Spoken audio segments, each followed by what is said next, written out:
도시가 정 힘들면 말을 하지 그랬냐. 내 밑에서 주차 관리라도 시켜줄 테니까. 친구끼리 그게 뭐 어렵다고 혼자 그렇게 궁상을 떨고 있어. 장민호의 그 한마디에 연 회장 안은 찬물을 끼얹은 듯 조용해졌다가 이내 천박한 웃음소리로 가득 찼다. 나는 내 앞에 놓인 얼음물만 물끄러미 바라보았다. 컵 표면에 맺힌 물방울이 내 손등으로 툭 떨어졌다. 차가웠다. 하지만 내 가슴 속에서 치밀어 오르는 뜨거운 무언가에 비하면 그 차가움은 아무것도 아니었다. 30해 전 내가 그들의 모든 뒤처리를 도맡았던 시절을 저들은 잊은 것일까? 아니면 내가 정말로 무너졌다고 믿고 싶은 것일까? 명품 양복을 차려입고 금시계를 번뜩이는 그들 사이에서 나는 보풀이 일어난 낡은 점퍼 소매를 가만히 쥐었다. 이 수모를 견디기 위해 나는 얼마나 긴 세월을 어둠 속에서 숨죽여왔던가. 민호의 비웃음 섞인 시선이 내 머리 꼭대기에서 발끝까지 훑고 지나가는 것이 느껴졌다. 나는 입술을 굳게 다물었다. 오늘 이 화려한 연회장의 조명이 꺼질 때쯤 누가 진정으로 웃게 될지 저들은 꿈에도 모를 것이다. 내 주머니 속 낡은 휴대폰에 담긴 단 하나의 번호. 그것이 오늘 밤 저들의 견고한 성을 무너뜨릴 서막이라는 사실을 말이다. 과연 이 우스꽝스러운 연극의 끝에서 그들은 어떤 표정을 지을까? 사연 시작 전 구독과 좋아요 꼭 눌러주시고 어느 지역에서 듣고 계신지 댓글 남겨주시면 그곳으로 건강운과 재물운이 찾아가길 바랄게요. 그럼 사연 시작합니다. 집을 나서기 전 나는 거울 앞에 오래 서 있었다. 거울 속에는 희끗희끗한 머리칼에 주름이 깊게 패인 누가 봐도 고단한 삶을 살아온 노인이 서 있었다. 일부러 고른 낡은 점퍼는 어깨가 축 늘어져 있었고 바지 무릎은 살짝 튀어나와 있었다. 나는 만족스러웠다. 남들에게 보여주고 싶은 내 모습, 아니, 그들이 보고 싶어 할 내 모습이 완벽하게 재현되어 있었으니까. 현관문을 열자 낡은 경첩이 끼익 소리를 내며 비명을 질렀다. 30년 전 내가 금융권의 핵심 실무자로 불리며 수천억의 자금을 주무르던 시절에는 상상도 못할 비루한 거처였다. 사람들은 내가 투자의 실패에 모든 것을 날리고 잠적한 줄 안다. 아니, 그렇게 믿도록 내가 직접 판을 짰다. 세상에서 가장 완벽하게 숨는 방법은 비참하게 망가진 모습으로 대중 앞에 서는 것이라는 걸 나는 잘 알고 있었다. 지하철역까지 걷는 동안 내내 무릎이 시큰거렸다. 69. 무언가를 새로 시작하기엔 늦은 나이라고들 하지만 누군가의 인생을 끝내기엔 더없이 무르익은 나이다.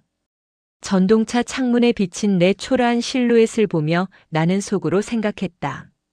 민호야, 정우야. 너희는 그동안 따뜻한 아랫목에서 배를 불리며 잘도 살았겠지. 내가 이 차가운 시멘트 바닥에서 죽은 듯 지내는 동안 너희는 죄책감이라는 단어를 사전에서 지워버렸을 테고. 강남의 특급 호텔 입구는 눈이 부시도록 화려했다. 발레 파킹을 맡기는 고급 승용차들 사이를 뚫고 나는 낡은 운동화를 끌며 회전문을 통과했다. 로비의 매끄러운 대리석 바닥이 내 발걸음을 거부하듯 미끄러웠다. 입구에서 안내를 돕던 직원이 나를 위아래로 훑어보더니 미묘하게 눈썹을 찌푸렸다. 그 노골적인 멸시가 오히려 내 마음을 편안하게 했다. 그래, 딱 그 정도가 좋다. 너희가 나를 무시하면 할수록 내 칼날은 더 예리하게 숨겨질 테니까. 연회장인 그랜드 볼룸 앞에는 제45회 용산 고등학교 동창회라는 현수막이 큼지막하게 걸려 있었다. 문을 열고 들어가자마자 후끈한 열기와 함께 비싼 향수 냄새, 그리고 기름진 음식 향이 코끝을 찔렀다. 벌써 서너 명씩 모여 앉아 서로의 성공을 과시하느라 여념이 없었다. 어이, 한도식. 야, 너 진짜 오랜만이다. 목소리의 주인공은 장민호였다. 현재 잘 나가는 건설사 대표이자 이번 동창회 회장을 맡은 녀석. 그는 이탈리아제 맞춤 양복을 쫙 빼입고 거만한 자세로 나를 향해 걸어왔다. 그의 곁에는 전직 공무원이자 도덕군자 행세로 유명한 박정우, 그리고 화려한 보석으로 치장한 동창의 실세 최은숙이 서 있었다. 와, 도식이 너 얼굴이 왜 이렇게 상했어? 어디 아픈 건 아니지? 최은숙이 호들갑을 떨며 내 소매를 살짝 만지더니 이내 불쾌한 듯 손을 떼었다. 그녀의 손가락에 끼워진 다이아몬드 반지가 조명을 받아 번쩍였다. 저 반지의 출처가 민호의 건설사의 편의를 봐주고 받은 뇌물의 일부라는 걸 나는 이미 서류상으로 확인한 지 오래였다. 그냥 좀 그렇게 지냈어. 다들 잘 지냈나 보네. 나는 최대한 말끝을 흐리며 고개를 숙였다. 자신감이 결여된 사회에서 도태된 노인의 전형적인 말투였다. 민호는 내 어깨를 툭툭 치며 호탕하게 웃었다. 그 손길에는 동정보다는 우월감이 가득 실려 있었다. 그래, 사는 게 다 그렇지 뭐. 야, 정우야. 도식이 오랜만에 왔는데 우리가 좀 챙겨줘야지 않겠냐? 박정우가 안경테를 치켜 올리며 점잖은 척 고개를 끄덕였다. 그럼 친구 좋다는 게 뭐야? 도시가 너무 기죽지 마라. 인생사 세옹지 마라고 하지 않더냐. 비록 지금 내 몰골이 이렇다 해도. 그는 말을 끝맺지 않았지만 뒤에 올 단어가 비참하다는 것쯤은 누구나 알 수 있었다. 나는 마음속으로 차갑게 웃었다. 정우야, 내가 인허가 비리로 뒷돈을 챙길 때 사용했던 차명 계좌번호가 아직도 내 머릿속에 선명한데 너는 지금 나에게 인생을 논하고 있구나. 연회는 시작되었고 민호는 무대 위 마이크를 잡았다. 그는 자신의 사업적 성공을 장황하게 늘어놓더니 갑자기 분위기를 잡으며 나를 가리켰다. 자, 친구들. 오늘 여기 우리와 함께하고 싶어서 어려운 발걸음을 한 친구가 있습니다. 한도식. 한때 우리 중 가장 똑똑했던 친구였지만 세파에 밀려 지금은 조금 힘든 시기를 보내고 있어요. 우리 오늘 가장 힘들게 사는 이 친구에게 격려와 위로의 박수 한번 크게 쳐줍시다. 사람들의 시선이 일제히 나에게 쏟아졌다. 짝짝짝.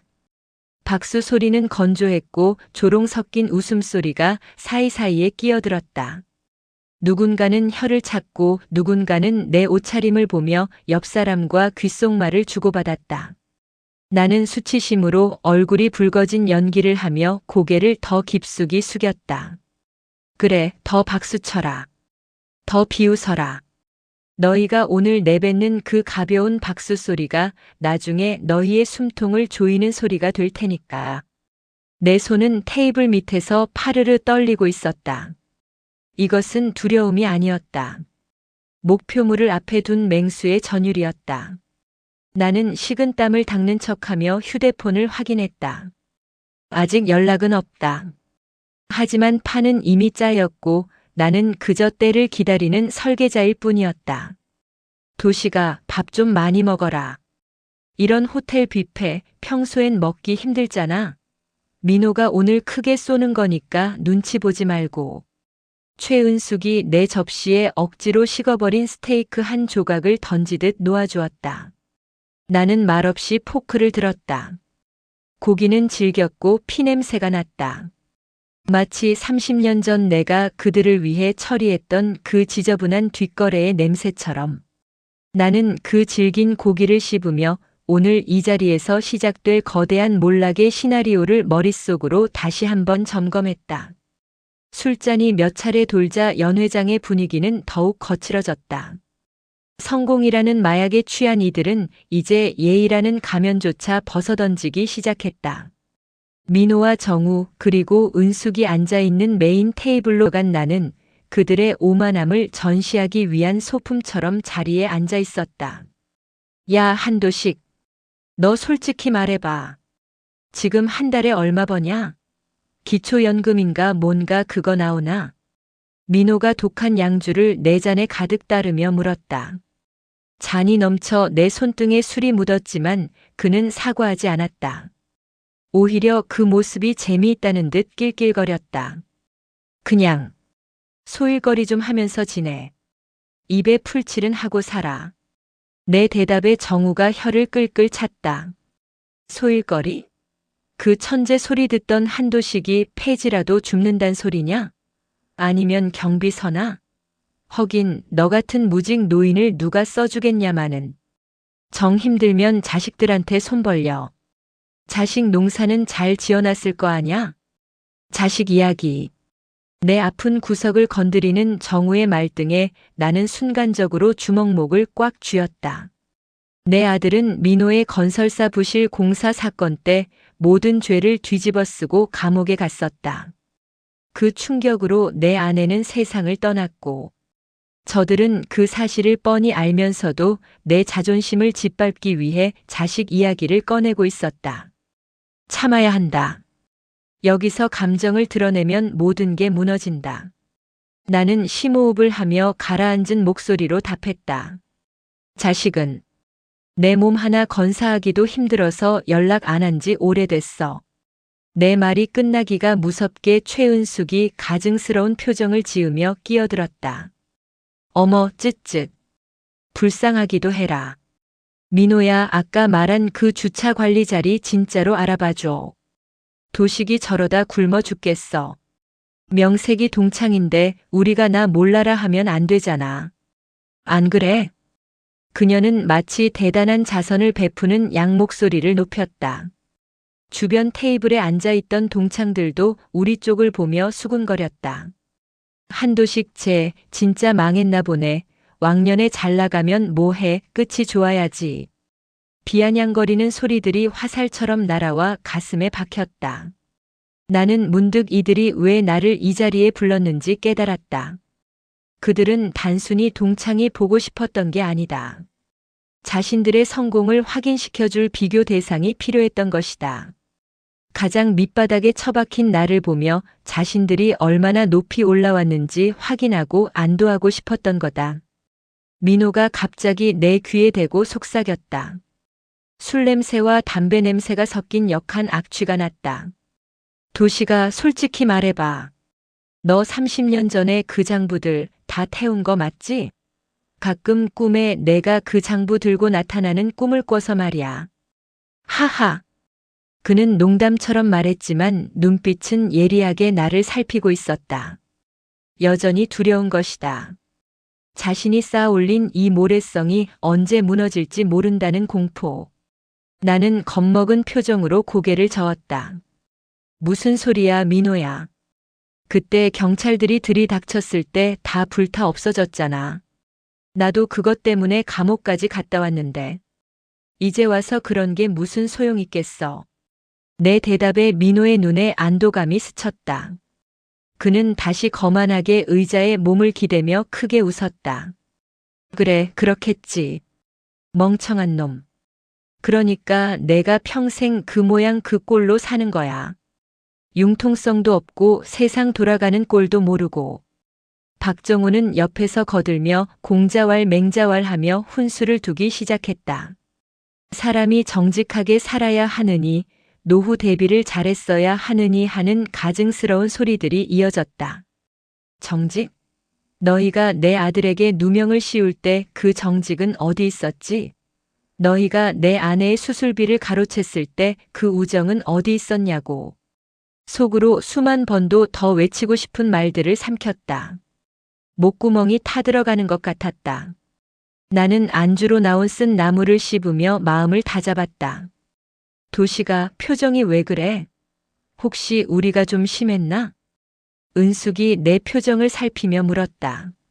나는 억지로 미소를 지어 보였다. 아니야. 그냥 술 기운이 올라와서 그래. 자, 우리 옛날 생각하면서 한잔하자. 나는 떨리는 손으로 소주병을 들어 그들의 잔을 채웠다. 한 명 한 명 잔을 채울 때마다 나는 그들의 죄목을 마음속으로 의조렸다.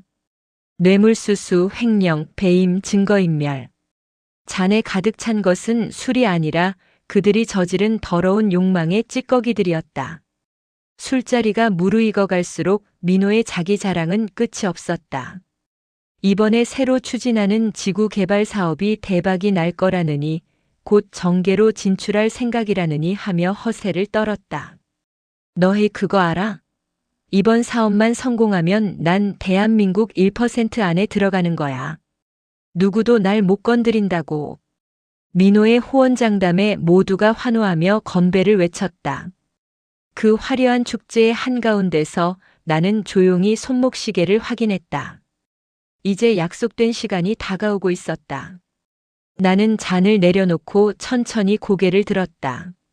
항상 비굴하게 내리깔고 있던 내 눈에 서늘한 빛이 돌기 시작했다. 민호야. 내 목소리는 작았지만 이상하게도 그 소란스러운 테이블을 가로질러 민호의 귀에 정확히 꽂혔다. 민호가 의아한 듯 나를 쳐다봤다. 왜? 뭐 더 필요한 거 있어? 야, 도식이 안주 좀 더 시켜줘라. 나는 흔들림 없는 눈빛으로 그를 빤히 바라보며 말했다. 아니, 그런 거 말고. 오늘은 기분도 좋은데. 내가 계산할게. 순간 정적이 흘렀다. 민호와 정우, 은숙은 서로의 얼굴을 보더니 이내 배를 잡고 자지러지게 웃기 시작했다. 하하. 야, 들었냐? 도식이가 계산한대. 야, 너 주머니에 택시비는 있냐?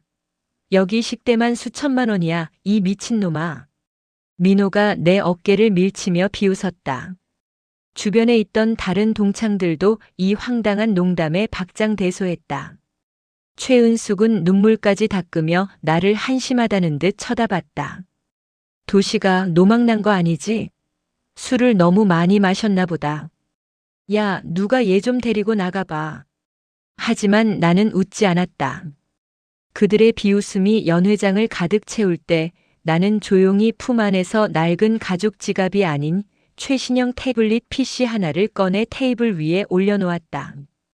자, 이제 시작이다. 너희가 그토록 비웃던 이 노인이 어떻게 너희의 세상을 무너뜨리는지 똑똑히 지켜봐. 내 가슴 속에서 차가운 불꽃이 일렁였다. 30년을 기다려온 순간. 배신당하고 빼앗기고 짓밟혔던 내 인생의 모든 울분이 이 손끝에서 시작될 것이다. 나는 떨리는 손가락을 화면 위에 올렸다. 진짜야. 오늘은 내가 너희가 잃어버릴 모든 것들의 값을 미리 치러주는 셈 칠게. 나의 이 뜬금없는 말에 민호의 얼굴에서 웃음기가 서서히 사라졌다. 무언가 잘못되었다는 본능적인 감각이 그의 얼굴을 스쳤다. 내가 태블릿 PC의 화면을 켜자 밝은 빛이 테이블 위에 모여앉은 이들의 얼굴을 창백하게 비췄다. 민호의 비웃음 가득하던 눈매가 가늘어졌다. 그는 여전히 상황 파악을 못한 채 내 앞에 놓인 기계가 그저 손주들이나 쓰는 장난감쯤으로 여기는 듯했다. 나는 침을 한번 크게 삼켰다. 목구멍이 바짝 말라붙었지만 목소리만큼은 그 어느 때보다 단단하게 내뱉었다. 민호야, 너 요즘 공들이고 있는 그 지구 개발 사업 말이야. 설계 원본에서 조금 변경된 부분이 있던데. 그거 아직 진행 중이지? 그 이름이 내 입에서 흘러나오는 순간 민호의 손에 들려있던 양주잔이 미세하게 떨렸다. 찰랑이던 황금빛 액체가 그의 손가락 사이로 흘러내렸지만 그는 닦을 생각조차 하지 못하는 것 같았다. 왁자지껄하던 주변의 소음이 마치 진공 상태가 된 것처럼 멀어졌다. 정우와 은숙의 표정도 순식간에 굳어버렸다. 그래, 그 이름을 잊었을 리 없지. 너희가 나를 짓밟고 일어서서 세운 그 화려한 성의 주춧돌이 바로 그 설계도였으니까. 나는 속으로 생각하며 민호의 눈을 똑바로 응시했다. 그는 당황한 기색을 감추려는 듯 헛기침을 하며 목소리를 높였다. 너, 내가 그걸 어떻게 알아? 그건 극비사항이야. 어디서 주워들은 풍월로 아는 척하지 마라. 한도식, 너 노망난 거냐? 노망이라. 글쎄, 30년 전 너랑 정우가 나를 술에 취하게 만들고 그 설계도 원본을 가로챘던 그날 밤을 내가 아직도 생생하게 기억하는데 이걸 노망이라고 할 수 있을까? 내 말이 끝나기도 전에 민호가 테이블을 쾅 소리 나게 내리쳤다. 접시 위에 포크와 나이프가 날카로운 금소금을 내며 튀어올랐다. 주변 테이블에 앉아있던 동창들의 시선이 우리 쪽으로 쏠렸다. 하지만 민호는 아랑곳하지 않고 내 멱살을 잡을 듯 다가왔다. 이 새끼가 진짜 미쳤나? 야, 한도식. 죽은 듯이 처박혀 살았으면 끝까지 죽은 듯이 살지. 왜 이제 와서 헛소리야? 그 설계도는 내가 직접 만든 거야. 온 세상이 다 그렇게 알고 있다고. 민호의 얼굴이 분노로 시뻘겋게 달아올랐다. 그의 눈동자 속에는 공포와 분노가 뒤섞여 소용돌이치고 있었다. 그 모습을 보니 30년 동안 내 가슴을 짓누르던 돌덩이가 조금은 가벼워지는 기분이었다. 나는 그의 거친 숨소리를 들으며 차분하게 태블릿 화면을 넘겼다. 이제 곧 너희의 추악한 민낯이 모두에게 공개될 거다. 내가 이 순간을 위해 얼마나 많은 밤을 눈물로 지새웠는지 너희는 짐작조차 못하겠지. 나는 마음속으로 깊은 한숨을 내쉬었다. 배신감은 시간이 지난다고 해서 희석되는 것이 아니었다. 오히려 그것은 어둠 속에서 더 단단하게 굳어 날카로운 칼날이 되어 있었다. 도시가, 너 정말 왜 이래? 무섭게 시리. 민호 말이 맞아. 너 그때 사업 실패하고 정신적으로 좀 힘들었잖아. 그래서 기억이 왜곡된 걸 거야. 응? 제발 그만해. 최은숙이 내 팔을 잡으며 말렸다. 그녀의 목소리는 떨리고 있었다. 그녀 역시 알고 있었다. 민호의 성공이 내 희생 위에 세워진 가짜라는 것을. 나는 그녀의 손을 차갑게 뿌리쳤다. 은수가, 너도 공범이야. 내 아내가 수술비가 없어서 병원 문턱에서 돌아올 때 너는 그 돈으로 명품 가방을 샀지. 친구의 불행을 비웃으며 너희끼리 파티를 벌였던 그 사진들 내가 다 가지고 있어. 은숙의 얼굴이 순식간에 하얗게 질렸다. 그녀는 입술을 파르르 떨며 아무 말도 하지 못했다. 박정우는 옆에서 안경을 고쳤으며 상황을 모면하려 애썼다. 도시가 진정해라. 우리 사이에 오해가 있었던 모양인데 여기서 이럴 게 아니라 나중에 조용히 만나서 이야기하자. 응? 동창회 분위기 망치지 말고. 오해? 정우야, 내가 인허가를 내주는 조건으로 민호에게 받았던 그 비자금 계좌들 지금 내 태블릿 안에 다 들어있어. 넌 도덕군자 행세를 하면서 뒤로는 피 묻은 돈을 챙겼지. 내 아들이 내 죄를 뒤집어 쓰고 감옥에 갔을 때 넌 면회 한 번 오지 않았어. 나는 그를 향해 차가운 일가를 날렸다. 정우의 눈동자가 갈피를 못 잡고 흔들렸다. 그는 헛웃음을 지으며 고개를 저었지만 이미 등 뒤로는 식은땀이 흐르고 있을 것이 분명했다. 분노가 극에 달한 민호가 내 태블릿을 뺏으려 손을 뻗었다. 하지만 나는 가볍게 몸을 피해 태블릿을 가슴에 품었다. 그리고는 연회장 중앙으로 걸어나갔다. 사람들의 시선이 나에게 집중되었다. 3천자 가까운 세월 동안 숨겨온 진실이 폭발하기 직전의 긴장감이 공기를 가득 채웠다. 여러분, 오늘 이 자리를 빌려드릴 말씀이 있습니다. 우리가 친구라고 믿었던 장민호 회장과 박정호 씨가 어떻게 지금의 자리에 올랐는지 그 진실을 알려드리겠습니다. 내 외침에 연 회장은 순식간에 소란스러워졌다. 민호는 당황해서 보안 요원들을 부르려 했지만 나는 이미 준비해둔 다음 단계로 넘어가고 있었다. 아들아, 여보. 드디어 때가 왔어. 내가 오늘 이 인간들의 가면을 갈기갈기 찢어놓을게. 내 마음속 독백은 비명이 되어 울려 퍼졌다. 억울함과 슬픔 그리고 30년 만에 찾아온 복수의 기회가 뒤섞여 눈시울이 뜨거워졌다. 하지만 나는 울지 않았다. 지금은 눈물을 흘릴 때가 아니라 저들의 몰락을 똑똑히 지켜봐야 할 때였으니까.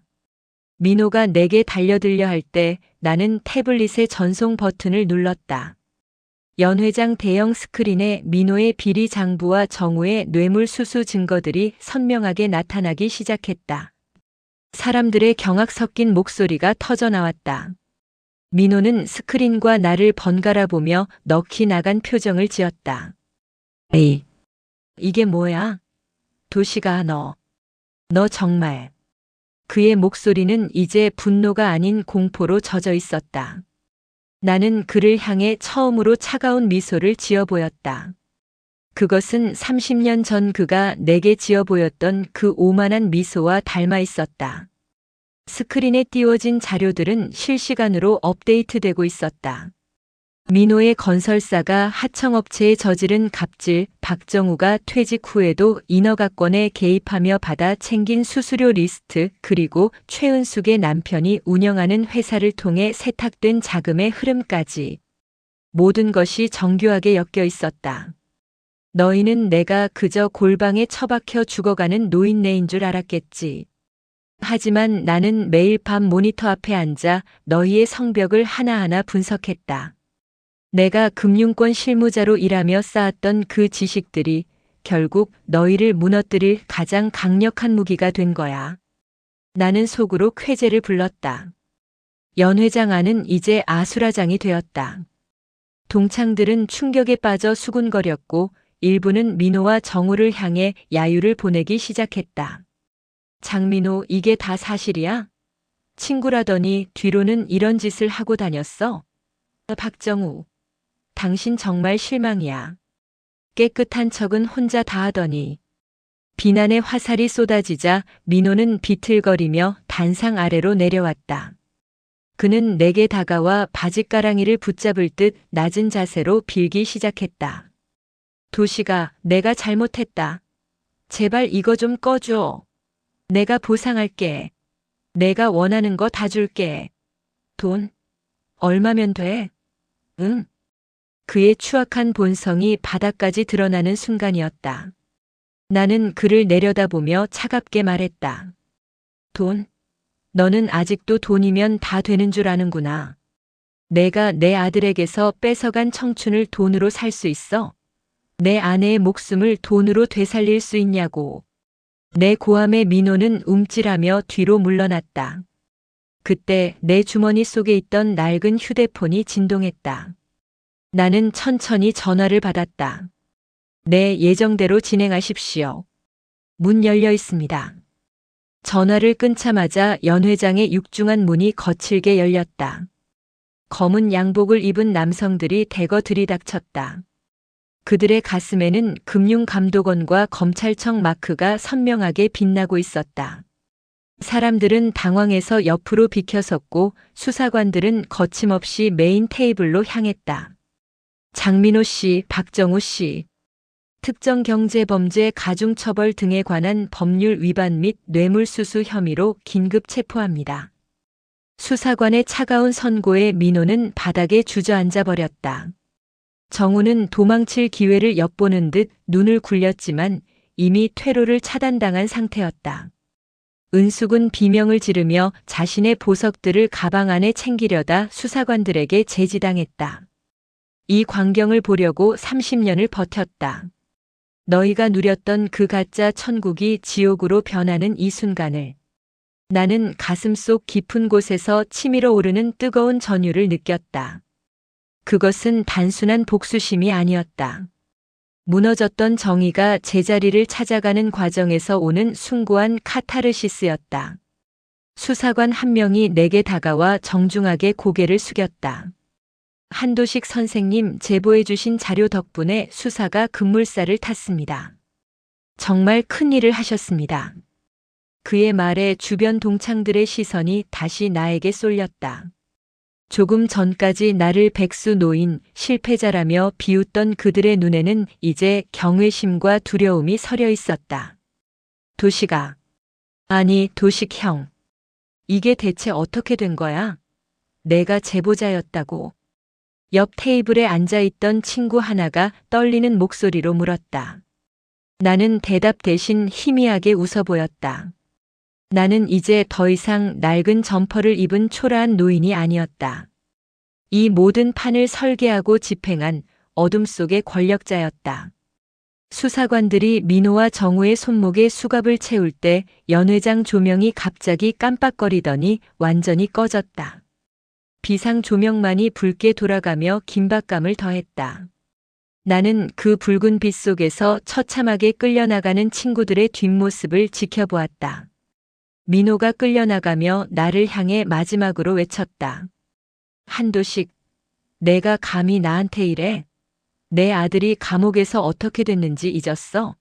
너도 무사하지 못할 거야. 그의 저주는 허공을 맴돌다 사라졌다. 나는 그의 외침을 들으며 마음속으로 다짐했다. 그래, 나는 무사하지 못할지도 모른다. 하지만 적어도 너처럼 추하게 살지는 않을 거다. 검찰 일행이 연회장을 빠져나가자 정적이 찾아왔다. 동창회는 아수라장이 된 채 중단되었고 사람들은 하나둘씩 자리를 떠나기 시작했다. 나는 홀로 남겨진 테이블에 앉아 식어버린 물을 마셨다. 문득 아들의 얼굴이 떠올랐다. 감옥의 차가운 면회실 유리창 너머로 아버지, 저는 괜찮아요. 울지 마세요라고 말하던 아들의 목소리가 귓가에 쟁쟁했다. 나는 떨리는 손으로 휴대폰을 꺼내 아들에게 짧은 메시지를 남겼다. 아들아, 이제 다 끝났다. 집으로 돌아오렴. 전송 버튼을 누르는 내 손끝이 가늘게 떨렸다. 30년 만에 처음으로 느껴보는 평화였다. 하지만 이것이 끝이 아니라는 것을 나는 잘 알고 있었다. 이제부터가 진짜 시작이었다. 무너진 내 인생을 재건하고 저들이 파괴한 진실을 세상에 알리는 일말이다. 나는 자리에서 일어나 연회장을 나섰다. 호텔 로비의 대리석은 여전히 매끄러웠지만 이제 더 이상 발이 미끄럽지 않았다. 내 발걸음은 어느 때보다 당당했고 확신에 차 있었다. 인생이라는 드라마의 주인공은 끝까지 가봐야 아는 법이지. 민호야, 너는 내가 주인공인 줄 알았겠지만 너는 그저 내 복수국의 비천한 조연이었을 뿐이야. 로비를 빠져나오자 차가운 밤 공기가 나를 반겼다. 하늘에는 별 하나 보이지 않았지만 내 마음속에는 그 어느 때보다 밝은 태양이 떠오르고 있었다. 나는 어둠 속으로 사라지는 경찰차의 사이렌 소리를 들으며 다음 장으로 넘어갈 준비를 했다. 연회장은 순식간에 난장판이 되었지만 내 마음속은 기묘하리만큼 고요했다. 수사관들에게 팔이 꺾인 채 끌려나가는 장민호를 보며 나는 자리에 다시 앉았다. 아직 내 손에는 온기가 남아있는 찻잔이 들려 있었다. 테이블 위에는 민호가 먹다 남긴 비싼 양주가 쏟아져 대리석 바닥으로 뚝뚝 떨어지고 있었다. 그 모습이 마치 저들이 그동안 빨아먹은 사람들의 피눈물처럼 보였다면 지나친 비약일까. 도시가, 제발 살려줘. 응? 우리가 친구잖아. 내가 너한테 어떻게 했는데. 최은숙이 내 다리를 붙잡고 늘어졌다.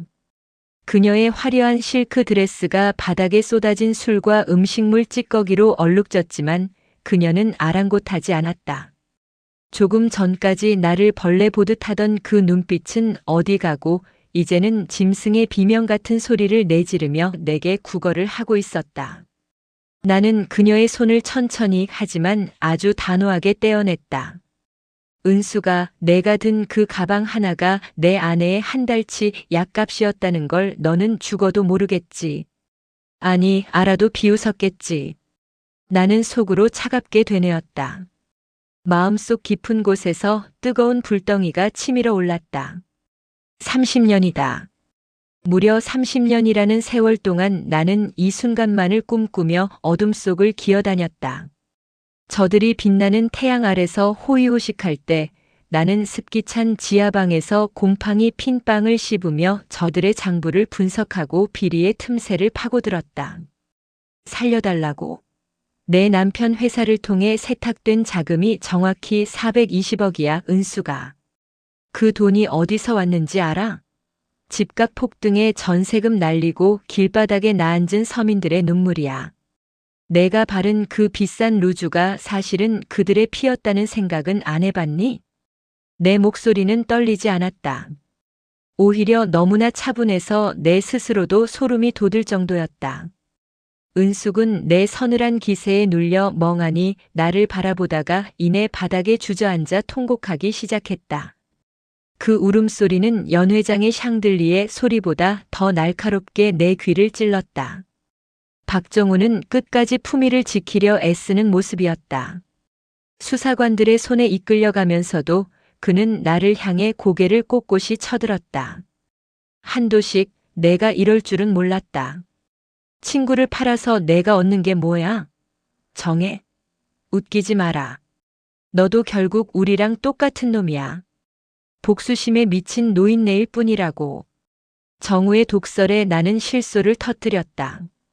그가 말하는 똑같은 놈이라는 단어가 가슴에 박혔지만 나는 흔들리지 않았다. 나는 천천히 그에게 다가가 귓속말을 건넸다. 정우야, 너는 아직도 모르는구나. 나는 너희를 팔아넘긴 게 아니야. 너희가 스스로 판 무덤에 내가 뚜껑만 닫아준 것뿐이지. 그리고 기억나니? 30년 전 그날 밤 내가 나한테 건넸던 그 가짜 서류들. 덕분에 내 아들은 범죄자가 됐고 내 인생은 끝났었지. 이제 내가 그 대가를 치를 차례야. 내가 가장 소중히 여기는 그 명예라는 가짜 가면을 벗겨주는 게 내 목표였어. 정우의 안경 너머 눈동자가 심하게 흔들렸다. 그는 무언가 말을 하려 입을 벙긋거렸지만 수사관들의 거친 손길에 의해 문 밖으로 사라졌다. 연 회장 입구에는 기자들이 벌떼처럼 몰려들어 플래시를 터뜨리고 있었다. 내일 아침 뉴스 일면은 저들의 추악한 민낯으로 도배될 것이었다. 드디어 끝이 보이는구나. 나는 의자에 몸을 깊숙이 기댔다. 온몸에 힘이 쭉 빠져나가는 기분이었다. 긴장이 풀리자 그동안 잊고 지냈던 온갖 통증들이 한꺼번에 밀려왔다. 시큰거리는 무릎, 욱신거리는 허리, 그리고 무엇보다 가슴 한복판이 뻥 뚫린 듯한 허전함. 복수는 달콤할 줄 알았는데 막상 마주한 진실의 끝은 이토록 쓸쓸하고 차가웠다. 동창들은 이제 나를 보며 수군거리는 것조차 조심스러워했다. 나를 백수 노인이라며 비웃던 그들의 눈에는 공포가 서려 있었다. 혹시라도 자기들에게도 불똥이 튈까봐 전전긍긍하며 슬금슬금 자리를 피하는 꼴이라니. 인간의 본성이란 이토록 나약하고 추한 것이었다. 나는 태블릿 PC를 챙겨 자리에서 일어났다. 호텔 직원이 다가와 조심스럽게 물었다.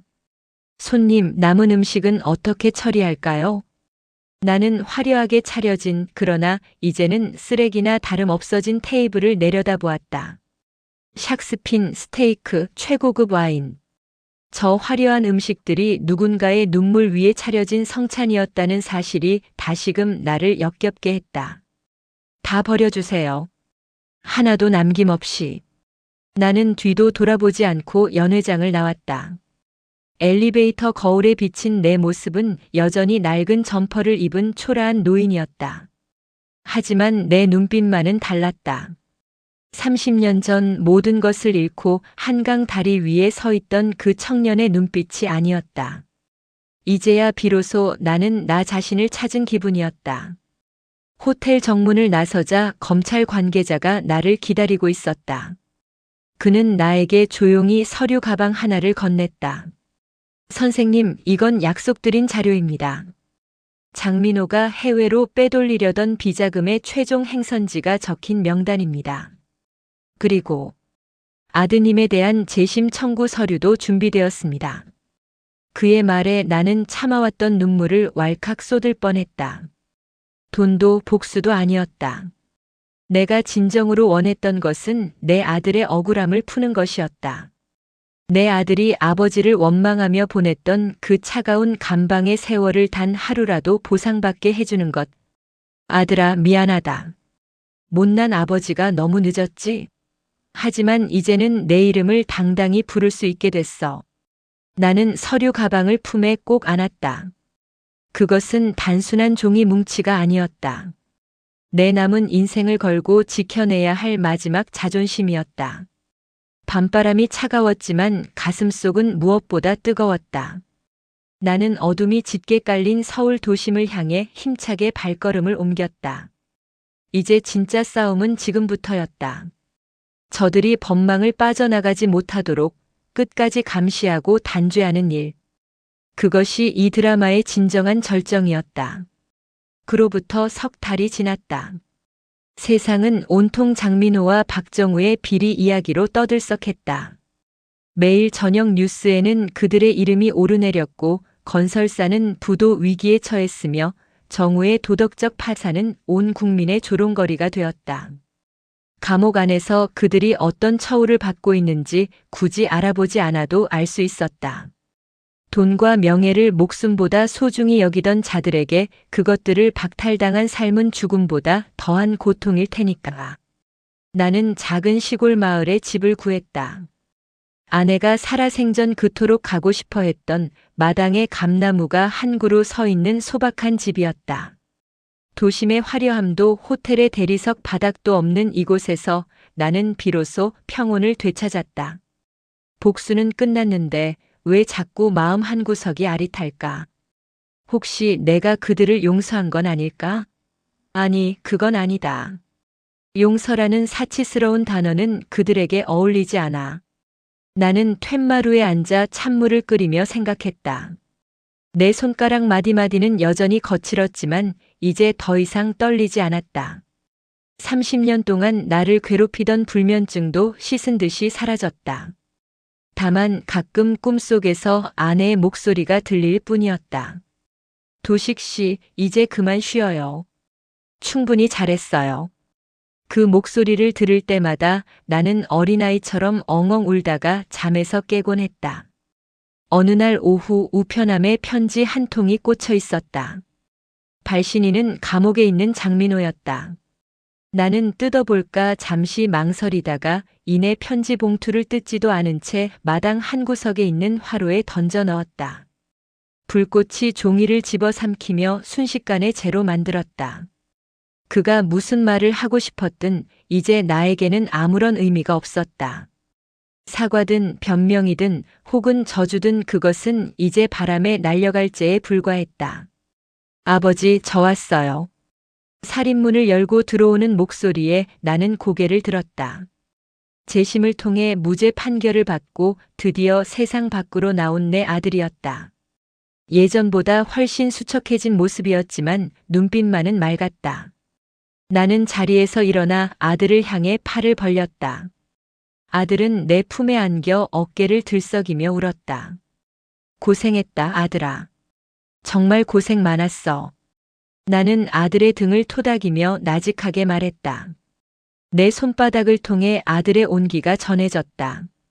그것은 내가 살아있음을 증명하는 가장 확실한 신호였다. 우리는 한참 동안 마당에 서서 서로를 위로했다. 30년의 세월이 그 포옹 한 번으로 다 치유될 수는 없겠지만 적어도 우리는 다시 시작할 수 있는 힘을 얻었다. 나는 아들과 함께 아내의 묘소를 찾았다. 시골집 뒷산 볕이 잘 드는 곳에 아내를 모셨다. 비석에는 한도식의 아내 이선영이라는 이름 세 글자가 선명하게 새겨져 있었다.